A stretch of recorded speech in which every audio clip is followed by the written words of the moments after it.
Hello दोस्तों, एक बार फिर स्वागत है आपका एक्सेलेंट क्लासेस में। देखिए, एक्सेलेंट क्लासेस में आपको कराया जा रहा है रीजनिंग का एक टॉपिक कैलेंडर, और एक क्लास इसकी हो चुकी है कैलेंडर की। आज कैलेंडर की दूसरी क्लास है। पहली क्लास में मैंने बताया ऑड डे किसे बोलते हैं, लीप ईयर क्या होते हैं, नॉर्मल ईयर क्या होते हैं, कैसे हम एक बेस कैलेंडर से दूसरा डेट निकालते हैं। कोई भी डेट और मंथ और ईयर दे देगा हमें, उससे हमें नया मंथ, नया ईयर, नई डेट का दिन निकालना होगा, वो मैंने करा दिया। उसे रेफरेंस कैलेंडर बोलते हैं। तो वो हो चुका है हमारा। आज उसी के आगे का पोर्शन में कराता हूँ आपको। जैसे एक सवाल आता है कि पहली शताब्दी में कुल कितने लीप ईयर थे। पहली शताब्दी से मतलब है हमारा कि पहले जो 100 साल थे, तो पहले 100 साल में कितने लीप ईयर रहे होंगे। तो सिंपल सी बात है, अगर मैं लीप ईयर की बात करूं तो 4 साल बाद रिपीट होता है हर एक लीप ईयर। तो अगर 100 साल की बात करेंगे हम, 100 साल में हमारे 4 से डिवाइड करके 25 लीप ईयर होने चाहिए, लेकिन 25 नहीं होते, क्योंकि जब हम डिवाइड करते हैं तो ये लास्ट का नंबर भी डिवाइड हो रहा है 4 से 100, जबकि 100 एक सेंचुरी है। और मैंने आपको बताया था सेंचुरी तभी लीप सेंचुरी होगी जब वो 400 से डिवाइड होगी। तो 100 जो होगा, 0 से स्टार्ट करके अगर मैं सन लूँगा 1 2 3 4 ऐसे सन लूँगा, तो 100 तक मुझे सन लेने, तो एक लीप ईयर ये हो जाएगा, फिर 8 एक लीप ईयर होगा, फिर 12 एक लीप ईयर होगा। ऐसे होते होते जब हम 100 पे पहुँचेंगे तो 100 एक सेंचुरी होने के कारण 400 से डिवाइड करेंगे, जो कि नहीं होगी, इसलिए लीप ईयर में काउंट नहीं होगी। तो डिवाइड करने पर ये 25 जो आया, इसमें 100 भी है इंक्लूड, तो इसलिए 25 की जगह पर कितने होंगे, 24। 100 साल में कितने लीप ईयर होंगे, तो 100 साल में कितने लीप ईयर होंगे टोटल, एक शताब्दी में कितने लीप ईयर होंगे, तो 24 लीप ईयर होंगे। तो उसका आंसर क्या होगा हमारा, 24 लीप ईयर होंगे। तो फिर क्वेश्चन ये बनता है कि अगर 100 साल में 0 से 100 तक अगर हम साल लेते हैं, उनमें लीप ईयर की संख्या अगर 24 है, तो फिर 101 से 200 तक अगर साल लेते हैं हम, तो कितने लीप ईयर होंगे। यहाँ भी 24 ही होंगे, सेम यहाँ भी यही मेथड फॉलो होगा, क्योंकि 200 भी एक सेंचुरी है जो कि 400 से नहीं कटती।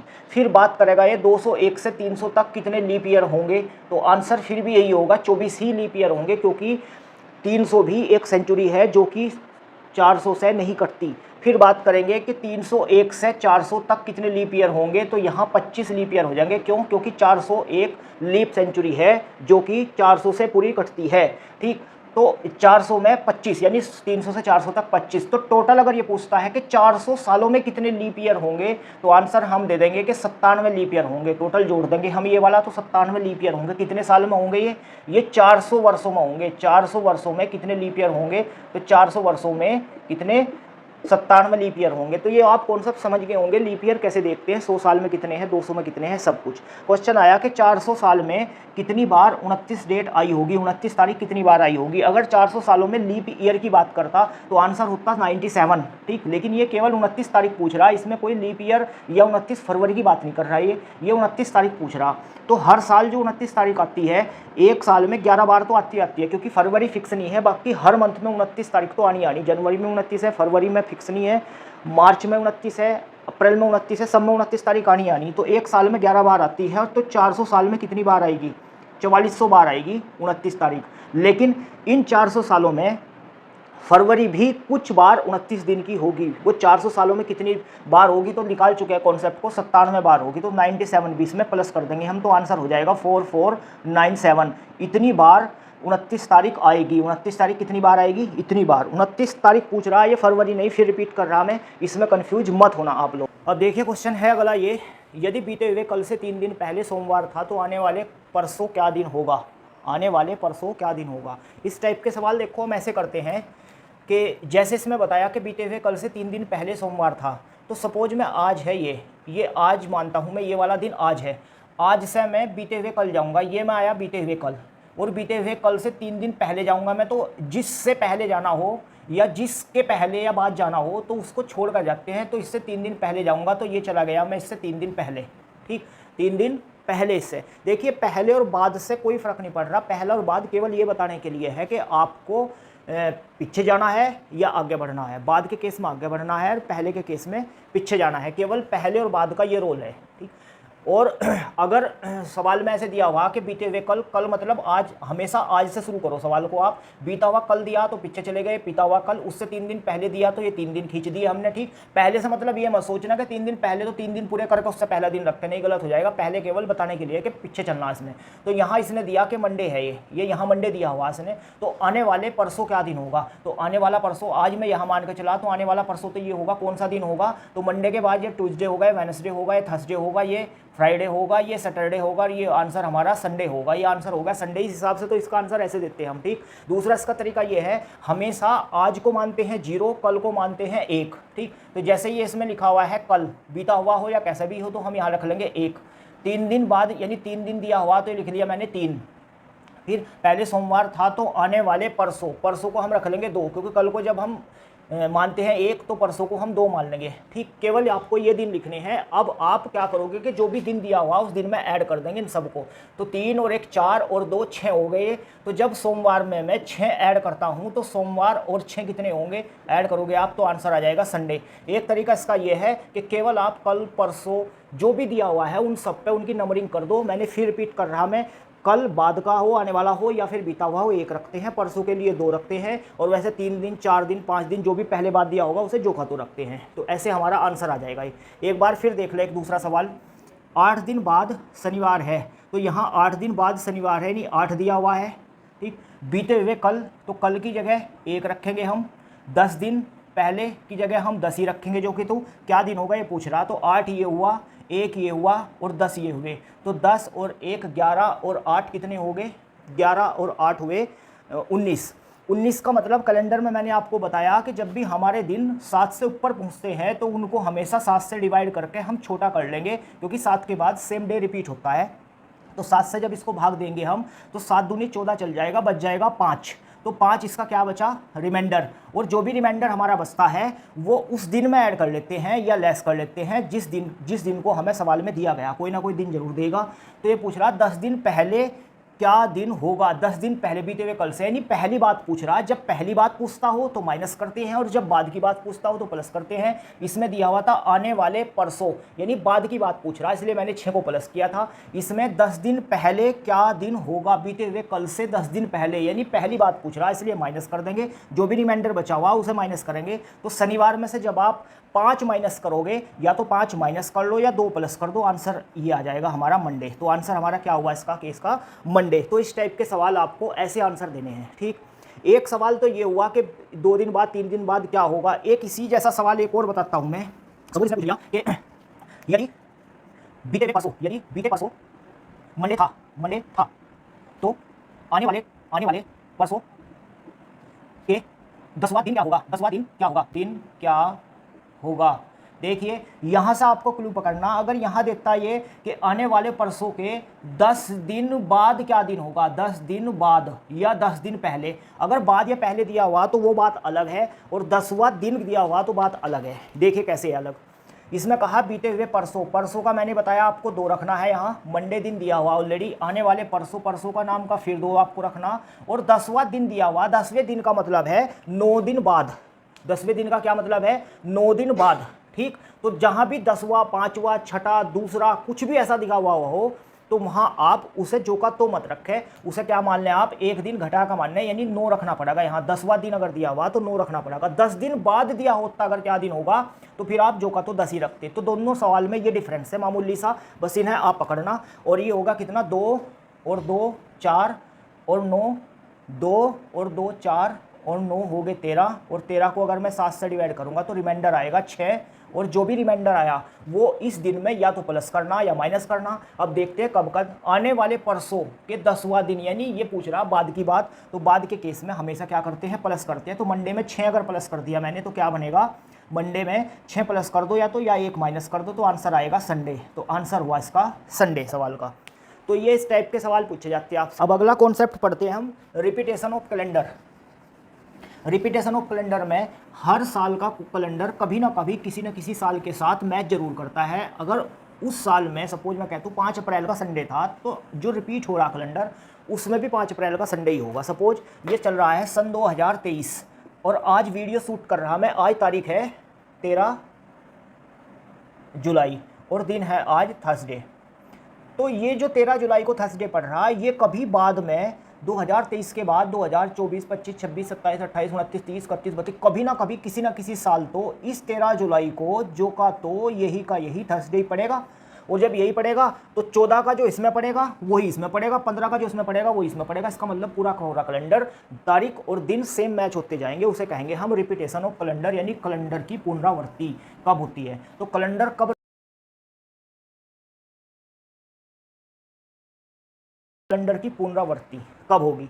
सपोज मैं एक सन लेता हूँ, यही सन ले लिया मैंने 2023 के जैसा कैलेंडर कब रिपीट होगा। तो 2023 के जैसा जब हमें देखना हो कैलेंडर कब रिपीट होगा, तो जहाँ भी कैलेंडर में जो ओल्ड डे हैं जहाँ भी उनकी संख्या 7 या उससे ज़्यादा हो जाएगी तो नेक्स्ट ईयर हमेशा रिपीट होगा। जैसे 2023 कैसा साल है, आप कहोगे नॉर्मल ईयर है। नॉर्मल ईयर है तो 365 दिन होंगे, और किसी भी नॉर्मल ईयर में 365 दिन जब होते हैं तो ओड डे बचता है एक, मतलब रिमाइंडर बचता है एक, 7 से डिवाइड देने पर। तो इसमें कितने रिमाइंडर बचेगा, एक। 2024 कैसा है, ये एक लीप ईयर है तो रिमाइंडर होगा 2, क्योंकि लीप ईयर में 2 रिमाइंडर बचते हैं। पिछली वीडियो में ये बात मैंने आपको अच्छे से समझाई भी है। 25 में एक रिमाइंडर बचता है, 26 में एक रिमाइंडर बचता है, 27 में एक रिमाइंडर बचता है, 28 में 2 रिमाइंडर बचेंगे क्योंकि एक लीप ईयर है। ठीक, तो आप ये देख लो कि कहीं 7 तो नहीं होगा टोटल। 1 और 2 3 4 5 6 7 8 हो रहा टोटल। 1 2 3 4 5 6 7 8 टोटल हो रहा है। इसका मतलब हुआ ही नहीं है कैलेंडर रिपीट अब तक। जहाँ भी टोटल हमारा 7 बना उससे नेक्स्ट ईयर इस जैसा होगा, रिपीट हो जाएगा।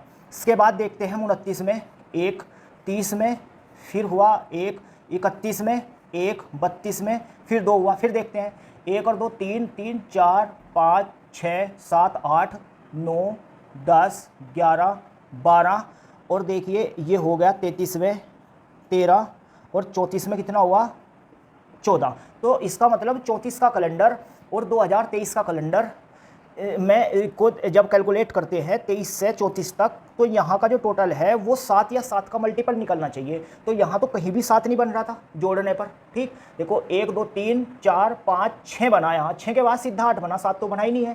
ठीक, तो इसका मतलब इसमें जो कैलेंडर में हमने जो रखे ओड डे, इनकी संख्या यहाँ आने पर 14 बनती है टोटल। तो 14 का मतलब होगा अगला जो साल होगा यानी 34 के बाद कितना आएगा 2035। तो 2035 का कैलेंडर सेम 2023 के जैसा होगा। तो रिपीट कैलेंडर कब करता है, रिपीट कैलेंडर तब करता है जब यहाँ पर जो ओड डे है इनकी संख्या 7 या 7 के मल्टीपल, मतलब 7 14 21 कोई भी टोटल बना देते हैं तो वहीं कैलेंडर रिपीट हो जाता है। काउंट यहाँ से करना, याद रखना यहाँ तक 14 हुए, इससे अगले वाला होता है हमेशा, कभी इसे 34 को मान लो, ये याद रखना आप। एक दूसरी बात, कभी भी कैलेंडर रिपीट कब नहीं होगा, जब मैं नॉर्मल ईयर लूँगा और एक लीप ईयर लूँगा। सपोज नॉर्मल ईयर में 1 जनवरी का कोई दिन पड़ता है, सपोज संडे पड़ गया 1 जनवरी का। नॉर्मल ईयर में मैं कह रहा कि 1 जनवरी का क्या पड़ गया, संडे पड़ गया। ये लीप ईयर में भी 1 जनवरी का संडे पड़ गया, तो इसका मतलब तो दोनों सेम हो गए। तो 2 जनवरी के सेम 3 4 5 6 7 8 सबके सेम होते रहेंगे। लेकिन जैसे ही नॉर्मल ईयर में आएगी 28 फरवरी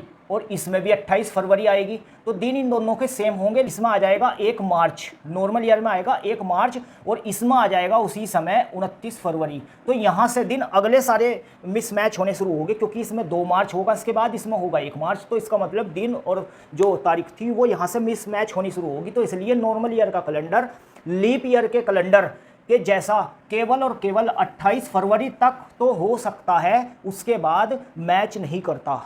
लीप ईयर और नॉर्मल ईयर का कैलेंडर 28 फरवरी तक तो हो सकता है, उसके बाद मैच नहीं करता। उम्मीद करता हूँ समझे होंगे ये बात। इसमें देखते हैं हम नॉर्मल ईयर के बाद ये इस कॉन्सेप्ट के बाद कि फिर चलो ये तो रिपीट करता है, इतने दिन के बाद रिपीट होता है ये, तो एग्जाम में क्या इसे देखेंगे हम, चेक करेंगे इतना ही बड़ा है। तो याद रखना, कभी भी कोई लीप ईयर की बात अगर होती हो तो लीप ईयर का कैलेंडर लीप ईयर से ही हमेशा मैच करेगा। और लीप ईयर में अगर 32 जोड़ दिया जाए तो हर 32 साल के बाद लीप ईयर का कैलेंडर लीप ईयर जैसा ही होगा, हर 32 जोड़ने पर। सपोज मैं ये बोल रहा 2024 का कैलेंडर के जैसा कैलेंडर कौन सा होगा, तो 24 में सीधे 32 जोड़ दो, आपको चेक करने की कुछ ज़रूरत नहीं है। तो ये होगा 6 और ये होगा 5, ये होगा 0, ये होगा इतना। तो 2056 का जो कैलेंडर होगा 2024 के जैसा ही होगा। तो एक ट्रिक तो ये हुई। फिर लीप ईयर से अगर कोई साल एक ज़्यादा है, एक ज़्यादा का मतलब जैसे 2024 लीप ईयर है तो उससे एक ज़्यादा होगा 2025, 2012 लीप ईयर है तो उससे एक ज़्यादा होगा 2013। तो जब एक ज़्यादा हो जाता हो लीप ईयर से कोई साल, तो उसका कैलेंडर हमेशा 6 साल के बाद रिपीट करेगा। यानी मैं ले लूँ 2024 आएगा अगले साल लीप ईयर होगा, तो 2025 के जैसा कैलेंडर कौन होगा, तो 6 जोड़ दो, 2031 2025 के जैसा ही कैलेंडर होगा। 6 जोड़ने पर रिपीट करता है ये। ठीक, उसके बाद अगर लीप ईयर का कैलेंडर से कोई कैलेंडर 2 साल या 3 साल ज़्यादा हो तो वो हमेशा रिपीट करेगा 11 साल बाद। हमेशा कब करेगा वो? 11 साल बाद रिपीट करेगा। अब ये लीप ईयर से कितने साल ज़्यादा है? 2023। आप कहोगे 2020 में हुआ था लीप ईयर, तो उसके बाद 24 में होगा, तो 23, तो इससे 3 ज़्यादा है, तो 3 ज़्यादा है, तो ये वाला कॉन्सेप्ट चल गया, इसमें 11 साल ज़्यादा। तो 2023 में अगर मैं 11 जोड़ देता तो ये हमेशा रिपीट कर जाता, तो कितना होगा ये? 2034 बन जाता। तो आंसर मेरा यहीं का यहीं आ जाता। ये 2 3 4 5 6 7 8 9 10 11। ओहो, यहाँ गलती कर गए, देखो भाई हम, ये यहाँ हमें लेना था 2 ओड डे, क्योंकि ये 32 है ना, यहाँ हमें 2 ओड डे लेने थे और हमने ले लिया यहाँ 1 ओड डे। तो इसलिए मैं इस गलती को यहाँ सुधार रहा भाई, जो वीडियो में रिकॉर्डेड हो चुका है, तो आप भी इसको सही कर लें। तो 2 यहाँ हो गए, तो इसका मतलब यहाँ जो हो जाएगा, यहाँ तक कंप्लीट हो जाएंगे, यहाँ तक कंप्लीट हो जाएंगे हमारे पूरे। देखो 1 और 2 3 4 5 6 7 8 9 10 11 12 13 14 पूरा हो गया। तो 2034 का कैलेंडर इसके जैसा होगा। ठीक, इससे तो ऐसे देख लेंगे हम, और वैसे डायरेक्ट तरीका आपको मैंने बताया, 11 जोड़ दो, 6 जोड़ दो, 32 जोड़ दो, इनसे आप डायरेक्ट ही किसी भी कैलेंडर का रिपीट कैलेंडर देख सकते हैं। लेकिन इसमें भी एक अपवाद है। अपवाद क्या है कि ये कैलेंडर को नहीं पता कि हर 4 साल में कैलेंडर रिपीट नहीं भी होता। कभी कभी मैं बताऊं कि 1896 के जैसा या 1897 के जैसा कैलेंडर कौन सा होगा। आप कहोगे 1897 है, इसका मतलब लीप ईयर से अगला साल है। लीप ईयर 96 रहा था तो उससे अगला साल है, और अगले साल के लिए तो 6 जोड़ते हैं, तो आप गलती से 6 जोड़ दोगे और आंसर दे दोगे हमें 1903 इसके जैसा होगा। अब देखते हैं 1897 है वो नॉर्मल वर्ष है, 98 एक नॉर्मल वर्ष है, 1 ओड डे, 99 नॉर्मल वर्ष है, 1 ओड डे। उसके बाद जो 1900 सेंचुरी आएगी वो भी नॉर्मल सेंचुरी है, क्योंकि 400 से नहीं कटती, तो यहाँ भी एक ही ओड डे होगा, 2 मत लिखना गलती से। उसके बाद 1901 में भी 1, 1902 में भी 1, 1903 में भी 1। ठीक, अब यहाँ रिपीट हो जाना चाहिए था यहाँ ये चीज़, लेकिन नहीं हो रहा। 1 2 3 4 5 6 ही बैठ रही है ये तो। ठीक, 7 तो यहाँ बैठे, और 7 जब यहाँ बैठ गए तो इसका मतलब अगला साल तो क्या आएगा? अगला साल होगा 2004, और 2004 इसके जैसा कैसे हो सकता है? क्योंकि 2004 लीप ईयर है और ये है नॉर्मल वर्ष, तो इसका और इस साल का 2004 वाले का केवल और केवल 28 फरवरी तक ही मैच हो सकता है, उसके बाद नहीं होगा। तो इसका मतलब यहाँ लिखेंगे हम 2005 पे लिखेंगे, फिर 1 6 पे लिखेंगे, फिर 1 7 पे लिखेंगे, फिर 1 8 पे लिखेंगे, फिर 2। ठीक, तो अब देख लो आप, यहाँ तक 6 हुए थे ये, 7 8 9 10 11 12 13 और 9 पे लिखेंगे फिर 1, तो 14 हो गए पूरे। तो 2010 का कैलेंडर इसका मतलब इससे मैच करागा, बिल्कुल सेम टू सेम होगा। तो ऐसा आप रिपीटेशन ऑफ कैलेंडर को देख सकते हैं। सेंचुरी अगर बीच में आई और वो सेंचुरी लीप ना हुई तो हमेशा जो ये ट्रिक है हमारी 32 6 या फिर 11 जोड़ने वाली, ये फेल हो जाती है। सेंचुरी अगर लीप हो तो फिर ये ट्रिक काम करती है, या सेंचुरी ना हो बीच में क्रॉसिंग तो भी ये काम करती है। तो रिपीटेशन ऑफ कैलेंडर अच्छे से आप समझ गए होंगे इस टॉपिक को। अब इसके अगले पोर्शन पर चलते हैं, अगला इसका पार्ट उठाते हैं हम टॉपिक का। अब है नॉन रेफरेंस कैलेंडर वाला पार्ट इसका। Non reference calendar, non reference calendar होता है जब हमें कोई रेफरेंस ना देकर डायरेक्ट हमारे से पूछता है 15 अगस्त 2020 का दिन क्या था, ये पूछ लिया, तो हम डायरेक्ट इसका आंसर नहीं दे सकते, इसको निकालना पड़ा, क्योंकि रेफरेंस तो कोई दिया नहीं। पिछले सवाल में तो ऐसे दे रहा था कि फला डेट में, फला मंथ में, फला ईयर में ये दिन था, तो इसका दिन बताइए, तो हम उनका डिफरेंस देकर आंसर निकालते। तो इसमें देखते क्या करते हैं, बस 2020 का क्या दिन था, अगर ये दिन पूछता है हमारे से, एक तसल्ली से समझना, तो हम 2 तरीके से निकाल सकते हैं। एक तो हम बेस कुछ भी मान लें इसके लिए, जैसे आज तारीख हुई 13 जुलाई 2023 और दिन है आज थर्सडे, ये दिन है, तो हमें बेस पता लग गया ये है, और इसका दिन ये पूछ रहा, तो हम क्या करेंगे, इसका और इसका डिफरेंस ले लेंगे। जैसे पिछले चैप्टर में मैंने आपको कराया है कैलेंडर के, परसों जो वीडियो डाली थी उसमें आप देख सकते हैं। तो इसका जब गैप लेंगे हम 13 जुलाई से 15 अगस्त पर पहुंचना हमें, तो जुलाई कितने दिन का होता है, 31 का, और उसमें 13 तक हम पहुँचे हुए, 31 में से हम 13 लेस कर देंगे, तो हमारे पास बच जाएगा 18। तो जुलाई के जो है वो 18 दिन बच गए केवल जुलाई के, और जुलाई के बाद जब अगस्त पाएंगे तो अगस्त के हमें 15 दिन लेने हैं, और 15 ना लेकर आप 1 ले सकते हैं, क्योंकि 15 में से 14 तो खत्म हो जाएगा। मैंने पिछली वीडियो में बताया, अच्छे से उस वीडियो को देख लें पहले आप। तो यहाँ मैंने 1 दिन ले लिया 15 की जगह पर, और ऐसे ही मैं 18 की जगह पर भी 4 दिन ले लूँगा, क्योंकि 14 खत्म हो जाएगा, तो केवल 5 दिन बचे, केवल 5 दिन बचे, और मुझे बढ़ना आगे है जुलाई से अगस्त पर, तो 5 दिन ये प्लस के बचे मेरे पास।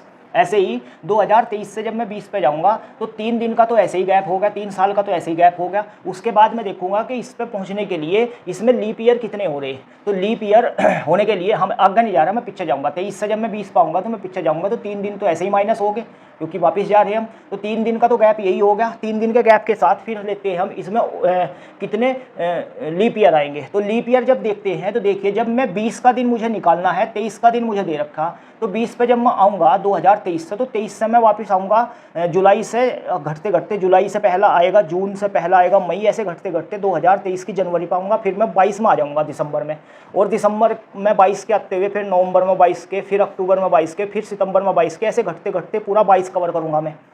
फिर मैं 21 पूरा कवर करूँगा, ऐसे ही घटते घटते। और फिर मैं जब 20 कवर करूँगा तो 20 के मैं दिसंबर से कवर करना शुरू करूँगा, दिसंबर 20 का, फिर नवंबर 20 का, फिर अक्टूबर 20 का, ऐसे कवर करते करते मैं 15 अगस्त तक रुक जाऊँगा 2020 के।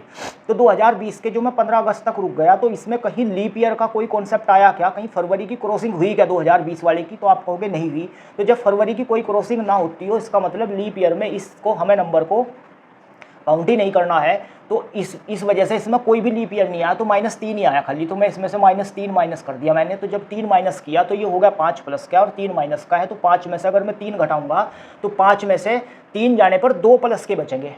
ठीक, प्लस के कितने बचेंगे? 2 बचेंगे। और जब प्लस के 2 बचे हैं तो इसका मतलब इसमें ये दिन क्या करना मुझे, देखो इसमें मुझे ये दिन क्या करना, प्लस करना है। देखो वैसे तो मैं देख रहा था इसमें कि वापस का दिन देख रहा, मैं पहला दिन देख रहा, लेकिन यहाँ माइनस बचा है और यहाँ बचा है प्लस, तो फिर भी कैलकुलेट करके प्लस के 2 बचे, तो प्लस के 2 ये बताते हैं हमें कि इसमें 2 प्लस कर देंगे हम। और 2 प्लस करने का मतलब यहाँ दिन क्या आ जाएगा, सैटरडे आ जाएगा। तो उम्मीद करता हूँ इससे आप समझे होंगे। एक दूसरा और मेथड इसका समझ लो, ये तो बेसिक मेथड था रेफरेंस कैलेंडर की भी आप पे। एक दूसरा मेथड ये होता है कि कभी भी आप ये देखेंगे कि अगर मैं 100 साल ले लूँ, 100 साल, तो 100 साल में ओड डे अगर हम निकालते हैं तो ये तरीका होता है कि 100 साल में टोटल जो दिन होते हैं वो 365 से गुना देंगे हम, तो टोटल जो दिन होंगे 100 साल में वो इतने बैठ देंगे। लेकिन इसमें कुछ लीप वर्ष भी आएंगे, हर साल 365 मान लिया हमने, तो 100 साल में लीप वर्ष कितने आते हैं? पिछली मैंने बताया इसी वीडियो में 24 होते हैं दिन 100 साल में लीप, तो 24 दिन और ऐड कर देंगे हम। 29 तारीख की होगी फरवरी, इसमें 24 दिन एक्स्ट्रा हो जाएंगे, तो टोटल कितने हो गए? ये टोटल हो गए इतने, यानी 365 और 24 इतना हो गया। अगर इसे मैं 7 से डिवाइड करता हूँ तो 7 का टेबल 35 बार चलेगा, इसमें 1 बचेगा, 15 हो जाएंगे, 2 बार चलेगा, इसमें 12 हो जाएंगे, तो फिर 1 बार चलेगा, बचेंगे 5, और फिर 54 हो जाएगा, तो फिर चलेगा 49 बार, यानी रिमाइंडर जो है वो 5 आ जाएगा। कितना रिमाइंडर आ जाएगा? 5। तो 100 साल में 5 रिमाइंडर आता है, इसलिए ओड डे कितने होंगे 100 साल में? 5। ऐसे ही 200 साल में कितने ओड डे होंगे? तो 3। 300 साल में कितने ओड डे होंगे? तो 1। और 400 साल में कोई ओड डे नहीं होता, 0। तो ये आपको या तो रटना है या फिर ऐसे सीखना है कि 5310, 100 से 400 की तरफ चलते हुए 5310 आया, इसका मतलब ओड डे की संख्या आई है, कितने कौन से साल में होते हैं। ठीक, अब ये सवाल हमारा ऐसा था, इसमें पूछा गया था कि 15 अगस्त 2020 का क्या दिन होगा, केवल ये पूछ लिया हमारे से। तो 2020 को हम ऐसे ओड डे में तोड़ते हैं इनमें। तो ओड डे में जब इसको तोड़ते हैं हम, तो देखना भाई कि 2020 को जब हम इनके माध्यम में तोड़ेंगे तो सबसे बड़े से तोड़ना शुरू करते हैं। तो 2020 को सबसे बड़े से तोड़ूंगा मैं, तो इसका मतलब मैं ऐसे मल्टीप्लाई करूंगा इसकी, क्योंकि 400 गुना 5 करने से पूरा 2000 हो जाएगा, यानी मुझे मैक्सिमम बार 400 में इतने की गुना करनी जिससे इसके करीब पहुंच जाए। तो 400 गुना 5 किया तो ये 2000 हो गया, प्लस कितना बच गया? 20 साल अलग बच गए, और ये 15 अगस्त वाला कॉन्सेप्ट अलग बच गया, ये जो का तो है। हाँ, एक चीज़ और ध्यान रखना इसमें आप, कि जब भी ऐसे निकाल लोगे इस मेथड से, तो ये वाला जो साल होगा ये हमेशा आपको एक कम करना। ये क्यों करना? क्योंकि 2020 का 15 अगस्त तक ही कैलेंडर हुआ, अभी 2020 पूरा नहीं हुआ है। 2019 पूरा हो चुका था, इसलिए 19 तक पूरा लेना, और 2020 का जनवरी से अगस्त तक का लेना अलग हिसाब किताब। तो इसलिए इसे कुछ भी शर्त हो, कोई भी कंडीशन हो, आपको ये एक कम जरूर करना है हर बार। तो आपने इसको किया ऐसा 2019, तो यहाँ कितने बच गए? 19 बचा लिए हमने ये।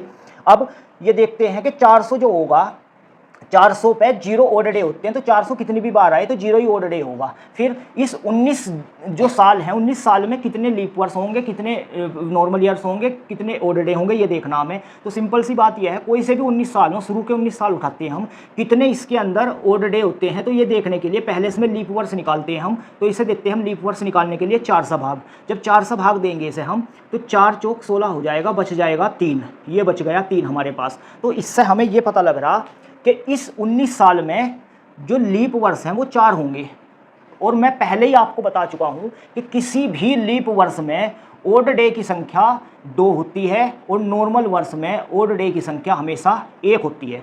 तो इसमें ओड डे देखने हमें, तो 19 साल में 4 जब लीप वर्ष है तो इस लीप वर्ष में 1 में 2 होती है तो 4 में तो 8 हो जाएगी ओड डे की संख्या। ऐसे ही नॉर्मल वर्ष कितने बचे, 19 में से 4 तो लीप ही निकल गए, तो बच कितने गए 15। तो 15 नॉर्मल डे बच गए और नॉर्मल में 1 में 1 होता है तो 15 में होंगे 15। ठीक, तो 15 और 8 कितने हो गए, ये 15 और 8 हो गए 22, 22 का 23, 15 और 8 हो गए 23, तो 23 टोटल ओड डे हो गए। 23 को अगर छोटा करना हमें तो डिवाइड करके करेंगे तो 2 रिमाइंडर आया, तो 2 रिमाइंडर मतलब 2 ओड डे बचे हमारे केवल। तो यहाँ हम इसकी जगह पर 2 ओड डे रख सकते हैं। आप कहोगे ये तो बड़ा लंबा तामझाम है, तो इसका सरल तरीका ये भी है, जितने भी यहाँ आपके लिए साल बचते हैं उन साल को आप 4 से डिवाइड करना। जितनी बार भी पहाड़ा चलेगा वो इसी में जोड़ देना हमेशा। तो 19 में जब 4 जोड़ोगे आप अपने आप 23 हो जाएगा। 4 से डिवाइड करना, इसी में जोड़ देना जितनी बार पहाड़ा चलेगा, रिमाइंडर से कोई मतलब नहीं हमें। तो 19 और 4 कितने हो गए 23, और 23 हो गए। जो 23 बड़ी संख्या है, छोटा करने के लिए 7 से डिवाइड करते हैं तो रिमाइंडर कितना बच जाएगा, 2 डायरेक्ट आ जाएगा इस मेथड से जो अभी बताया मैंने। अब इसके बाद यहाँ जो 15 अगस्त है ये 2020 का 15 अगस्त है, तो 2020 के भी दिन हमें कैलकुलेट करने हैं, क्योंकि 20 पूरा नहीं हुआ तो जनवरी से कैलकुलेट करेंगे। जनवरी होती है 31 के, यानी 3 दिन। फरवरी 2020 की फरवरी है, इसलिए ये 2020 एक लीप ईयर है, तो फरवरी 29 दिन की होगी, तो 1 दिन शेष बचा केवल 29 में 7 से डिवाइड करके 28 खत्म हो गए। फरवरी के बाद मार्च के 3 दिन, क्योंकि मार्च 31 का होगा, 7 से भाग दोगे तो ओड डे 3 बचेंगे, 28 पूरा कट जाएगा। मार्च के बाद अप्रैल, मई, जून, जुलाई और अगस्त के कितने दिन है, 15 दिन है, तो 7 से काटोगे तो 14 पूरा कट जाएगा, 1 बचेगा यहाँ। ठीक, तो आप जनवरी से और जहाँ तक का ये मंथ है वहाँ तक के हमने ये सारे ओड डे निकाल दिए। इसमें 3 और 3 6 और 1 7 खत्म हो गया, 2 और 2 4 और 3 7 खत्म हो गया, फिर 3 और 1 4 और 2 6 बच गया। ये 3 और 1 4 और 2 6 बच गया। तो जो ये 6 बचा हमारे पास, यही डिसाइड करेगा कि कौन सा दिन होगा। जब हमारा कैलेंडर शुरू हुआ था कभी, तो हमारा पहला दिन मंडे पड़ा था। पहला दिन क्या पड़ा था, मंडे, तो मंडे का कोड 1 रखते हैं। फिर हमारा दूसरा दिन ट्यूसडे था तो 2, फिर हमारा तीसरा दिन वेडनेसडे था तो 3, फिर हमारा चौथा दिन थर्सडे था 4, फिर फ्राइडे, सीक्वेंस है बस ये तो, और सैटरडे कितना था 6, और संडे कितना था 7 या 0, जो भी रख लो इसमें से, क्योंकि 7 तो कभी बच ही नहीं सकता रिमाइंडर, इन्हें काट के 7 से तो काटेंगे, 0 बचेगा, तो 0 रखें 7 रखें, संडे होगा। तो हमारा 6 बचा था, इसका मतलब हमारा आंसर कितना हुआ, सैटरडे आया हमारा आंसर, जो कि यहाँ पहले भी आया हुआ था। तो 2 तरीके मैंने आपको बताए। एक ये नॉन रेफरेंस कैलेंडर के लिए है, या तो बेस मान के कर दो आप, किसी भी जिस दिन भी आपको पेपर है उसी दिन का दिन आप बेस मान के कर लो, या फिर दूसरा तरीका ये वाला कर लो। इस तरीके में आपको थोड़ी सी समस्या शुरुआत में आएगी। जब आप प्रैक्टिस करोगे, एक सवाल को बार बार इस वीडियो को रिपीट करके देखोगे तो आपकी प्रैक्टिस बन जाएगी, आप इसका आंसर अच्छे से दे दोगे। अब जैसे मैं लेता हूँ, एक तारीख लेनी मैंने, सपोज मैंने ले लिया 15 अगस्त, छोड़ दो, 15 अगस्त पहले भी ले लिया, अब कुछ छोड़ लेंगे, 26 जनवरी ले लो। 26 जनवरी 1950 का क्या दिन रहा होगा, ये पूछता है ये। तो आप या तो रेफरेंस के हिसाब से देखेंगे, ठीक, या फिर ऐसे देखेंगे। मैंने बताया हमेशा इसको एक कम करना, आपको कोई भी कितनी भी बड़ी दिक्कत आ रही हो कम करना, चाहे नदी में कितना पानी आ रहा हो, बाढ़ आ रही हो, लेकिन हमेशा एक कम करना इसको आपको। तो आपने 49 कर लिया ये। इसके बाद ये जो 49 है इसको आप इसमें तोड़ते हो, तो मैंने बताया सबसे पहले इससे तोड़ना शुरू करते हो आप। सन आपको 1900 कुछ पूछेगा, 1700 कुछ पूछेगा, 1800 कुछ पूछेगा, 1600 कुछ पूछेगा, 400 से डिवाइड होगा जरूर, तो इसलिए इसमें तोड़ना आपको 400 में पहले। अब 1949 है अगर, तो 400 में कैसे तोड़ा ऐसे हम, भाई 400 का पहाड़ा इस 1900 में कितनी बार चलेगा, आप कहोगे सर ये तो 4 बार चल जाएगा, 400 गुना 4 1600 हो जाएंगे पूरे, और 1600 के बाद फिर जब 400 गुना 5 करता तो 2000, इससे ज़्यादा हो जाता, तो इसलिए केवल 4 ही बार पहाड़ा चलेगा 400 का समय। फिर कितना शेष बचेगा, 349 बचेगा, तो 300 भी हमारे पास, हमने 300 भी अलग रख दिया। फिर बचा क्या 49, तो आप इधर से तोड़ना शुरू करोगे, इसके बाद इसका नंबर आएगा, इसके बाद इसका नंबर आएगा, इसके बाद इसका नंबर आएगा, ऐसे आपको तोड़ना। सपोज ये 1949 की जगह मैं रख देता आपको 1749, तो आप इसको 1600 में से 1 तोड़ देते, 1600, 400 गुना 4 प्लस कितना बच जाता है 149। 149 में आप ना तो ले सकते थे 300 ना 200, तो फिर 100 प्लस 49 में तोड़ते, 100 के नाम का 5 रख देते, 1600 के नाम की 0 रख देते, 49 को ऐसे कैलकुलेट करते जैसे मैंने बताया था। ऐसे ही इसमें देखेंगे आप, 300 ये होगा 49, अगर ऐसा होता तो। अब 300 के नाम का, इसके नाम की तो 0 रखनी, 300 के नाम का एक ओड डे लिखना, 5310 आपको याद रखना, रट कर रखना। वैसे मैंने मेथड भी बताया कैसे निकालते हैं। 49 में कितने ओड डे होंगे ये देखने के लिए मैंने बताया था कि इस केस को आप 4 से डिवाइड करोगे, गलती से 7 से मत कर देना, क्योंकि हमें इसमें ये देखना कि कितने इसमें लीप ईयर्स निकलते हैं, तो उसके लिए ऐसा करते हैं। तो 4 से जब इसको डिवाइड करोगे आप तो ये कितनी बार 12 बार पहाड़ा जाएगा, 48 हो जाएगा, 12 चौक 48 हो जाएगा ना। तो जितनी बार पहाड़ा चला मैंने बताया इसी में जोड़ दो। जब 49 में आप 12 जोड़ोगे तो 49 और 12 टोटल जोड़ कर लिख दो या दूसरा तरीका है कि 49 प्लस 12 जब लिखोगे तो 49 तो ऐसे ही खत्म हो जाएगा, तो केवल 12 ही रह जाएगा। ठीक, तो आपकी मर्जी, आप ऐसे लिखो 49 प्लस 12 या फिर 49 और 12 जोड़ कर लिख दो, आप 61 लिख दो। यदि आप इसे 61 लिख दोगे तो 7 से जब काटोगे तो 56 बार पहाड़ा चल के ये 5 बच जाएगा। यदि आप इसे 49 को खत्म कर दोगे, 7 से पूरा पूरा कटता है, तो 12 को भी खत्म करके फिर वही 5 ही बचना है रिमाइंडर। हमें तो 7 से छोटा बनाना है इसलिए रिमाइंडर बचाना, तो ऐसा कर सकते हैं। फिर इसमें बचा हुआ है 26 जनवरी तक का, तो जनवरी तक ही है ये तो मामला। तो जनवरी जब हम लेंगे, ये कब की है, 1950 की जनवरी है 26, तो जनवरी के केवल 26 ही दिन लेने, जिसे 7 से खत्म करके 21 बार पहाड़ा चल जाएगा तो 5 ही रिमाइंडर बच जाएगा केवल ये। ठीक, तो 5 ये हो गया, 1 ये हो गया और 5 ये हो गया, तो 5 और 5 10 और 1 11 हो गए टोटल। और 11 का मतलब हो गया 7 से डिवाइड करके 4 बच गया, 11 को 7 से भाग करके ये जो 11 आया, इसे अगर 7 से भाग देंगे तो रिमाइंडर कितना आएगा, 4 आएगा, क्योंकि हमें जो भाग देना तब तक देना जब तक वो 7 से छोटा ना हो जाए। तो इसका मतलब 4 बच गया ये। और 4 का मतलब कौन सा दिन आया 4 पे, ये थर्सडे, यानी जिस दिन हमारा संविधान लागू हुआ था 26 जनवरी 1950 को, उस दिन क्या हुआ करता था, थर्सडे का दिन था। ठीक, तो अब उम्मीद ये है मुझे पूरी आपसे कि ये सवाल आप ऐसे सवाल कर करके देखोगे, बहुत सारे मेथड में बताता हूँ, आप मोबाइल में डालना कि पहले तो दिन निकालना अपना, अपनी ईमानदारी से। जैसे आपने दिन रख लिया 25 अगस्त 2021 में क्या दिन था, ऐसे रख लिया, और वो फिर ईमानदारी से इस मेथड से आपने दिन निकाल लिया। उसके बाद आप गूगल करोगे इससे कि वहाँ डे फला फला डेट में, तो आपका गूगल सही दिन बताएगा। और अगर आपका भी वही दिन आया, इसका मतलब आपका सवाल बिल्कुल सही डायरेक्शन में जा रहा, आप सही सीख रहे हैं सब कुछ। तो ऐसे ये देखते हैं इसको। एक तरीका होता है कोड के माध्यम से, कि कोड भी लिख सकते हैं, कोड के माध्यम से भी हम सवाल का आंसर दे सकते हैं, लेकिन कोड वाला मेथड बड़ा लेंदी पड़ता है, उसमें रटना पड़ता है। लीप के लिए अलग कोड रटना पड़ेगा, नॉर्मल के लिए अलग कोड रटना पड़ेगा। उसे मैं बिल्कुल सजेस्ट नहीं करता हूं कि आप उसे याद करें, लेकिन फिर भी मैं कमेंट बॉक्स में कोड को पिनअप जरूर कर दूंगा, आप वहां से उसे कमेंट बॉक्स से कोड को देख लेना, वहां से आप इसे सीख जाओगे। और एक वीडियो, अगली वीडियो में कोड के ऊपर ही बना दूंगा एक वीडियो आपके लिए कि कैसे कोड करते हैं कैलेंडर को, ये सब कुछ। ठीक, कैलेंडर कोड से कैसे निकालते हैं। तो ये कैलेंडर का पोर्शन था भाई, इसमें कैलेंडर में मैक्सिमम चीज़ें हमने कवर कर ली।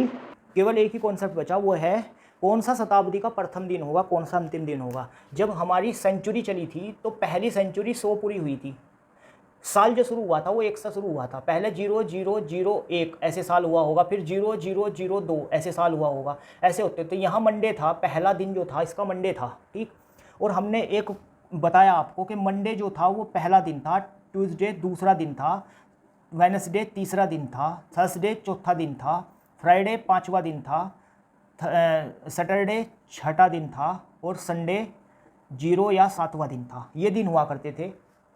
अब जो ये सेंचुरी है, कौन सी सेंचुरी का अंतिम दिन होगा, कौन सा प्रथम दिन होगा, ये वाला कॉन्सेप्ट बचा केवल। तो देखिए, जो 100 साल अगर हम लेते हैं तो 100 साल में कितने ओड डे बचते हैं। तो मैंने अभी ये भी बताया था आपको, 100 साल में 5 ओड डे होते हैं, 200 साल में 3 ओड डे होते हैं, सॉरी 200 साल में 3 ओड डे होते हैं, और 300 साल में 1 ओड डे होगा, और 400 साल में 0 ओड डे होगा। 53-10 मैंने आपको बताया है अभी पिछले सवालों में। तो 100 साल में कितने ओड डे होंगे, तो 100 साल में 5 ओड डे होंगे, और 5वां दिन क्या है, फ्राइडे। तो जो 5वां दिन होगा, यानी इसमें ओड डे, जब ये पूरे 100 साल कंप्लीट हो जाएंगे तो 5 दिन शेष बचेंगे, और शेष दिन बचने का मतलब है कि लास्ट का दिन शेषवां दिन होगा, मतलब फ्राइडे होगा। तो अंतिम दिन इसका क्या होगा, फ्राइडे। ये इसका लास्ट डे है, किसका, किसी भी सेंचुरी का लास्ट डे फ्राइडे होगा। जब सेंचुरी शुरू हुई थी तो शुरू तो मंडे से ही हुई होगी ना, क्योंकि 0001 1 जनवरी जब हुआ होगा तो पहला दिन मंडे रहा होगा, तो पहला दिन सेंचुरी का मंडे था और लास्ट दिन फ्राइडे था। ये सेंचुरी जब फ्राइडे पे खत्म हुई थी 100 सेंचुरी, तो फिर 200 सेंचुरी शुरू हुई होगी, यानी 101 सन जब बना होगा तो 1 जनवरी का दिन इस फ्राइडे से अगला दिन पड़ा होगा। तो 200 सेंचुरी का जो पहला दिन था वो सैटरडे रहा होगा, फ्राइडे से अगला दिन। 200 सेंचुरी में ओड डे होते हैं 3 का मतलब लास्ट डे रहा होगा वेडनेसडे। ऐसे 300 सेंचुरी है, 300 सेंचुरी यानी जो 200 सेंचुरी का लास्ट दिन था उससे अगला दिन ही 300 सेंचुरी का पहला दिन आया होगा, यानी वेडनेसडे से अगला दिन क्या होगा, थर्सडे। और 300 सेंचुरी में ओड डे होते हैं 1 का मतलब यहाँ दिन था मंडे। फिर 400 सेंचुरी आई थी, तो मंडे से अगला ही दिन 400 सेंचुरी का पहला दिन आया होगा, यानी ट्यूसडे पहला दिन था इसका, और अंतिम दिन इसका आया होगा, क्योंकि इसमें ऑड डे कुछ नहीं होते हैं, जीरो होते हैं, जीरो का मतलब संडे। ठीक, तो ये सेंचुरी के अंतिम दिन हो सकते हैं, ये सेंचुरी के प्रथम दिन हो सकते हैं। सवाल आ सकता है, बताइए ऐसा कौन सा दिन है जो सेंचुरी का प्रथम और अंतिम दोनों दिनों में ही कॉमन रहता है कभी कभी, तो वो मंडे है। दोनों जगह मंडे आया हुआ, देखिए, तो वो मंडे होगा। ठीक, फिर ये पूछेगा किसी भी सेंचुरी का प्रथम दिन इनमें से कौन सा नहीं हो सकता, तो नहीं हो सकता के ऑप्शन में इनमें से 3 ऑप्शन दे देगा, एक ऑप्शन इनसे बाहर दे देगा। ठीक, तो आंसर हो जाएगा वो। तो कौन सा प्रथम दिन हो सकता है, कौन सा लास्ट दिन हो सकता है, नहीं हो सकता है, इसके बिहाफ पे आप आंसर दे दोगे, रट लो या फिर सीख लो इसको। ठीक, जैसे भी ये हमारा कंप्लीट हुआ, केवल और केवल बचा क्या, आप केवल प्रैक्टिस करोगे अब कैलेंडर की रेफरेंस की, और एक बचा जो मैं आपको कोड से कैलेंडर कराऊंगा। ठीक, बस ये कॉन्सेप्ट बचा। वीडियो को शेयर करें, चैनल को लाइक करें, सब्सक्राइब करें भाई, चैनल को ज़्यादा से ज़्यादा फैला दो वीडियो को इधर उधर, और बहुत बहुत धन्यवाद, नमस्कार।